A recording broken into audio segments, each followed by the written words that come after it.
Bom dia, garotada do 8º ano, Escola Mestre Jesus. Aqui é o professor Newton de História e vamos lá dar continuidade aí aos nossos assuntos. Hoje a gente começa um novo capítulo.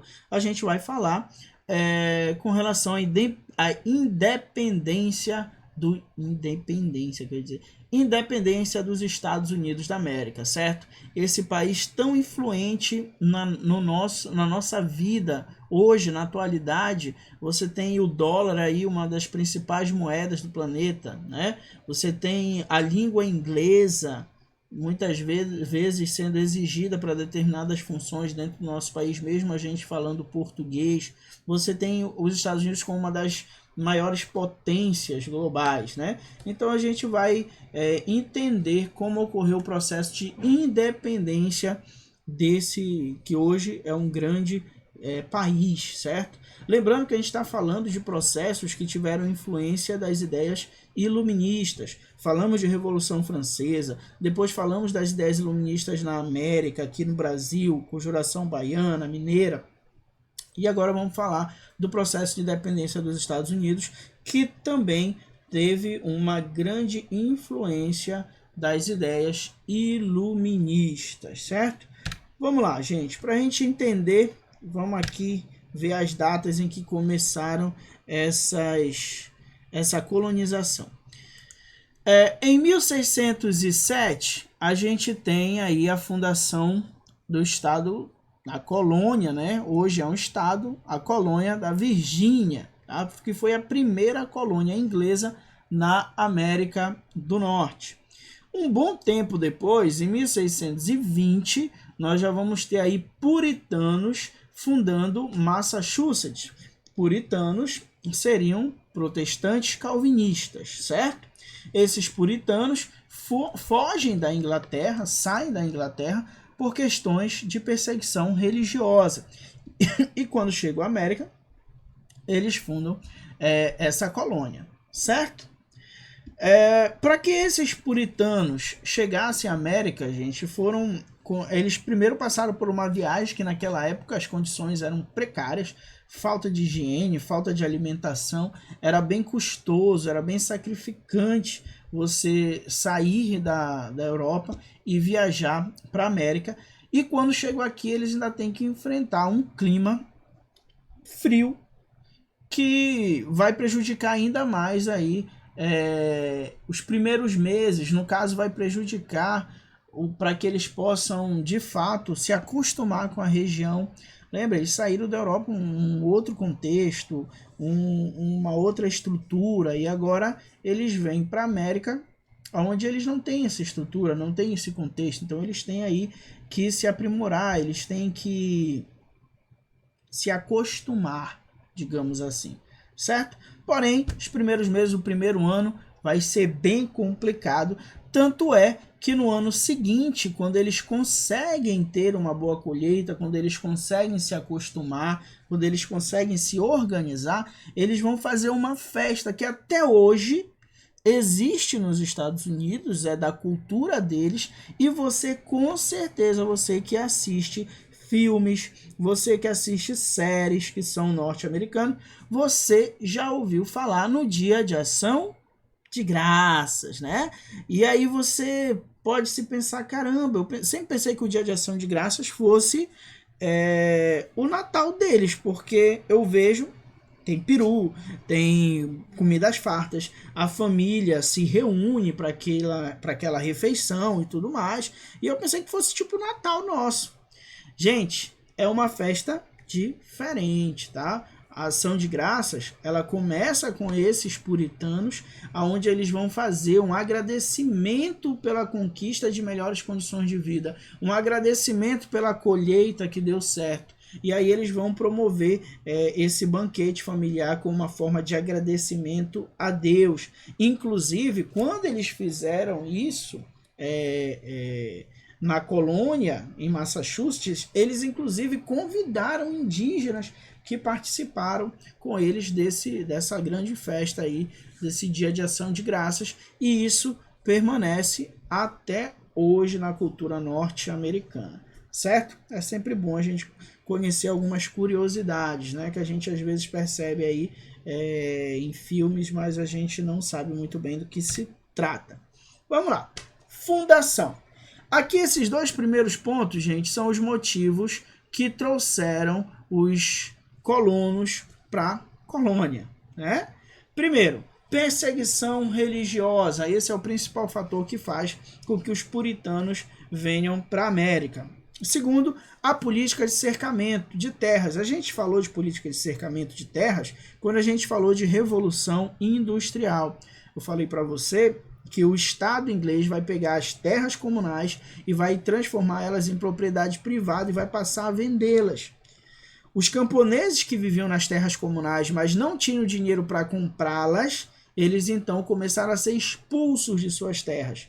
Não encontrando trabalho, não encontrando terras, eles acabam também tendo isso como um causador da sua vinda para a América do Norte, certo? Perseguição religiosa e cercamento de terras. Até o século XVIII foram fundadas mais 11 colônias. Então aqui eu botei para vocês um mapa e nesse mapa estão representados cada uma dessas colônias. Ó, tá vendo aqui Virgínia a primeira, né? Depois chegam os puritanos e Massachusetts, certo? E aí você tem Pensilvânia, Nova York, Carolina do Norte, Carolina do Sul, Geórgia, enfim. Essas eram as 13 colônias, tá? Tem umas menores aqui, tudo mais, certo? Juntas formavam, ó, colônias do norte, aqui de rosa, colônias do sul, de verde, e as colônias do centro. Inclusive, o nosso exercício, se eu não me engano, é uma pesquisa para que você possa fazer, falando justamente sobre as colônias do centro. Basicamente, gente, quando a gente vai estudar sobre as 13 colônias, nós dividimos entre colônias do norte e colônias do sul e colônias do norte. E aí a gente acaba englobando para um lado essas que seriam as colônias do centro. Aqui vocês vão ver daqui a pouco em outros mapas que eu vou mostrar para vocês. Certo? Então vamos lá. 13 colônias inglesas na América voltadas para o Oceano Atlântico. Lembra que eu falei no início para vocês que os Estados Unidos eram essa costa aqui, quando a gente viu esse primeiro mapa, essa costa aqui, certo? Ou seja, vai ter todo um outro processo de ocupação do restante do território que hoje é os Estados Unidos, mas no início eles eram 13 colônias na costa e ficavam de frente para o Oceano Atlântico. Gente, essas 13 colônias, elas se diferenciavam quanto à forma de organização econômica e controle metropolitano. Então, as colônias ditas colônias do sul eram diferentes das colônias ditas colônias do norte, e a gente vai ver as características de cada uma delas nos próximos slides. Vamos lá. Primeiro, características das colônias do norte. Lembra que eu falei ainda agora para você que a gente costuma pegar as colônias do centro e jogar elas, englobar. No caso aqui, você tem as colônias do centro sendo colocadas aí para o lado das colônias, justamente as colônias do norte. Então você tem a Pensilvânia para cá, ó, Nova York, Massachusetts. Vamos entender as principais. Esse mapa é tipo esse aqui de cima, ó. Essa parte, esse quadradinho aqui em cima, tá? Vamos entender as principais características das colônias do norte. Gente, primeiro, quando se fala em colônias do norte, você vai imaginar as colônias que eram consideradas aí, vamos dizer, mais ricas, né? E aí você vai já entender por que seriam mais ricas. Características. Primeira, minifúndios. Minifúndios é a mesma coisa que pequena propriedade de terra. Ou seja, os estados do norte, as propriedades dos colonos eram pequenas. Eles não tinham grandes fazendas, grandes propriedades de terra, como aconteceu no Brasil, por exemplo, que foi dividido em grandes propriedades de terra, que a gente chama de latifúndios. Então, nas colônias do norte, elas estavam divididas em minifúndios. O número de pessoas escravizadas nas colônias do norte era baixíssimo. Existia, mas era baixo em comparação às colônias do sul, certo? O que mais se tinha lá mesmo eram os servos de contrato. Servos de contrato eram aquelas pessoas que saíam da Inglaterra, mas não tinham dinheiro para pagar a viagem. Então, alguns colonos bancavam essa viagem e essas pessoas deveriam pagar isso com trabalho quando voltavam aqui. Deveriam trabalhar durante um tempo até pagar as suas dívidas. Era o que eles chamavam de servos de contrato. Na região norte, gente, nas colônias do norte, o clima era semelhante ao da Inglaterra. Ou seja, o clima semelhante ao da Inglaterra favoreceu para que eles plantassem, produzissem os mesmos gêneros que também eram plantados e produzidos na Inglaterra. Então eles não vão plantar um único gênero, muito menos um gênero parecido ou semelhante ao que foi plantado na América do Sul, por exemplo. Eles vão plantar e produzir diversos gêneros que também existiam na Inglaterra. Isso a gente vai chamar de policultura, certo? Eu não entendi direito. Gente, pensa no Brasil, quando o Brasil era colônia, nós éramos uma monocultura. Todos os nossos esforços eram para produzir cana-de-açúcar. Aqui, eles não estão botando todos os esforços para produzir um único gênero, um único produto. Eles produzem diversos, certo? Basicamente, o que eles produzem é para abastecer o mercado interno. O que é o mercado interno, gente? Mercado interno é para eles mesmos e para as colônias aqui do sul. Então, eles pegam esses gêneros e vendem para as colônias do sul. Por isso, mercado interno, abastecimento interno.